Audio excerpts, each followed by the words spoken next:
है। क्या है? देखा जाए तो DC traction system AC traction से ज़्यादा एफिशिएंट है ना। वो कैसे? अब देख, डीसी ट्रैक्शन सिस्टम हमें हाई टॉर्क प्रोवाइड करती है, वो भी क्विक एक्सेलरेशन देती है, इसके ओएच का रेट भी कम है तो कॉस्ट भी कम आएगा, तो हुई ना ये एफिशिएंट। तुम्हारी बात में पॉइंट तो है, लेकिन पूरा नहीं। वो कैसे? आइए जानते हैं।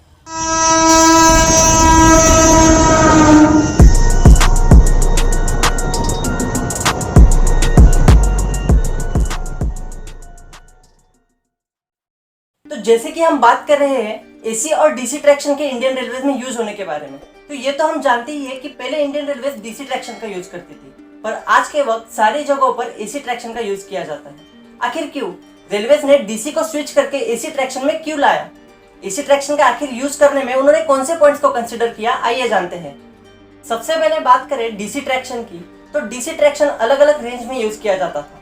इसके अलग अलग रेंज होते थे, लेकिन अगर मेन लाइन की बात करें तो ये वोल्टेज 1600 से 3000 वोल्ट डीसी तक थी, और यही एसी ट्रैक्शन 25 किलो वोल्ट यानी 25,000 वोल्ट एसी पर काम करता है। अगर डीसी ट्रैक्शन की बात हो रही है तो ये बात सच है कि डीसी ट्रैक्शन एसी ट्रैक्शन से ज्यादा इफेक्टिव काम करता है। इसकी एक्सेलरेशन और ब्रेकिंग एसी के कंपैरिजन में ज्यादा अच्छी होती है।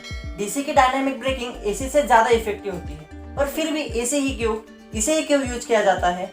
क्योंकि अगर कोई आदमी एक काम करने के लिए आपसे 500 रुपए चार्ज करता है और वही दूसरा आदमी आपसे 300 रुपए में वही काम थोड़ा सा धीरे काम करता है, तो आप दूसरे आदमी को ही प्रेफर करोगे।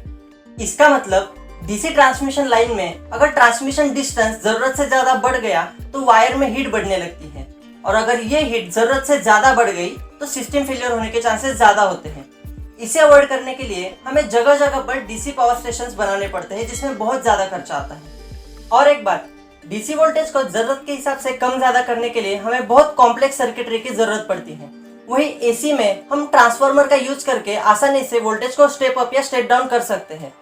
और ट्रांसमिशन की बात की जाए तो ऑलरेडी 25 किलोवाट्स का वोल्टेज होने के कारण हमें लॉन्ग डिस्टेंस तक इसे आसानी से ट्रांसफर किया जा सकता है, और इसके वजह से हमें कोई भी पावर स्टेशन की जरूरत नहीं पड़ती। एक और मेन पॉइंट, पावर जनरेशन। अगर डीसी को और एसी को कंपेयर किया जाए तो डीसी पावर जनरेट करने के लिए ज्यादा कॉम्प्लेक्सिटी होती है।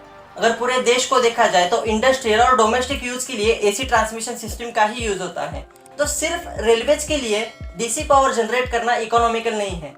इसीलिए जो पावर नॉर्मली जनरेट की जाती है उसी में से एक फेज रेलवेज में यूज किया जाता है, और इसी वजह से डीसी और एसी इन दोनों में डीसी ज्यादा फायदेमंद होने के बावजूद भी एसी को इकोनॉमिकल और कुछ बाकी फैक्टर्स को कंसीडर में लेते हुए यूज किया जाता है, और इस वजह से पूरे रेलवे सिस्टम में एसी ट्रैक्शन का यूज आज किया जा रहा है।